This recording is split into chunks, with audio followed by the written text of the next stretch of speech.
Living in an HOA neighborhood often felt like walking on eggshells. Rules stretched into every corner of daily life, from lawn heights to mailbox paint colors.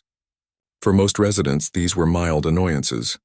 But for the narrator, they became something much worse when the HOA president, a man obsessed with control, decided to target their home. It began with petty fines, claims about trash bins being visible too long, and accusations about holiday lights being left up. Each notice was another jab meant to intimidate.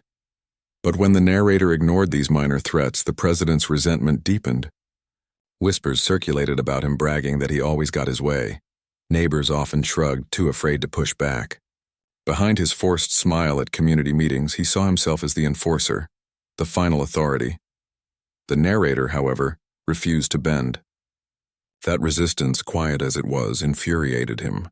His obsession shifted from enforcing rules to teaching a personal lesson. And one summer evening, while the narrator was away, the president decided to escalate beyond fines, beyond warnings, straight into sabotage. What happened next would unravel his carefully crafted power. It started as a normal night. Lights were on, the hum of the refrigerator filled the kitchen, and the air conditioning kept the summer heat at bay. Then, in a sudden snap, everything went dark. No warning, no storm, just silence and the suffocating stillness of a powerless house. Confused, the narrator stepped outside. Other homes glowed with warm light, televisions flickering in windows. Their home was the only one swallowed in darkness. At first, it seemed like an outage limited to a single connection, a strange, unsettling thought.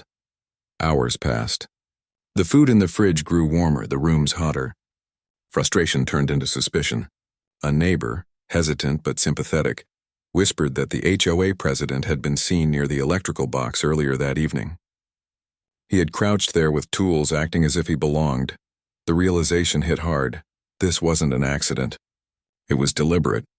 The president had cut power to the home, smugly believing no one would challenge him. He had gone from nuisance to trespasser, crossing a dangerous line. What he hadn't expected was that tampering with electricity wasn't just bullying. It was a crime.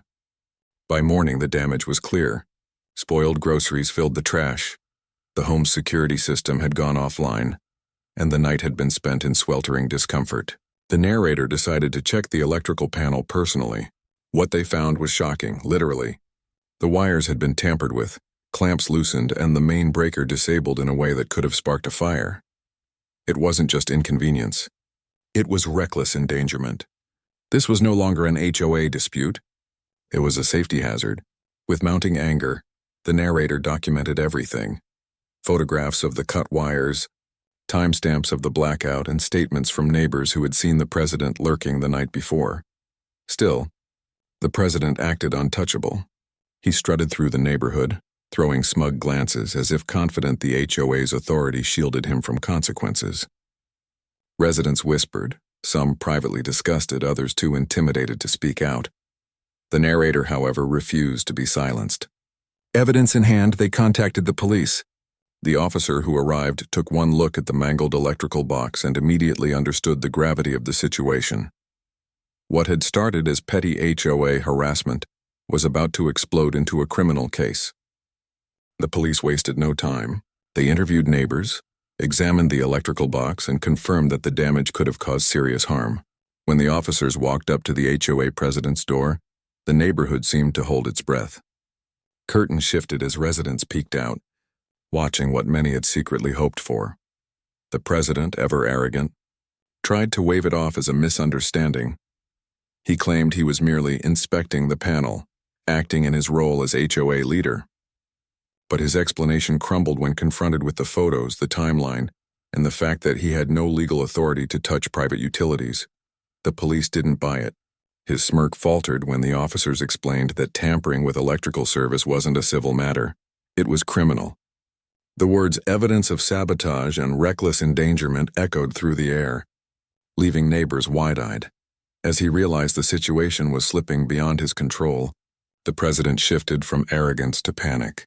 The police informed him that formal charges were being filed. His face flushed with disbelief. The man who once acted untouchable was now trembling on his own front porch. The neighborhood would never see him the same way again.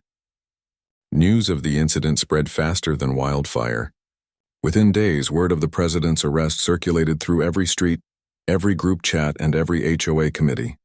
Families who once feared him now whispered in relief, some even laughing at his downfall. The self-proclaimed enforcer had become the cautionary tale. But the fallout wasn't just gossip. The HOA board, desperate to preserve its reputation, scrambled to distance themselves from his actions. Emergency meetings were called.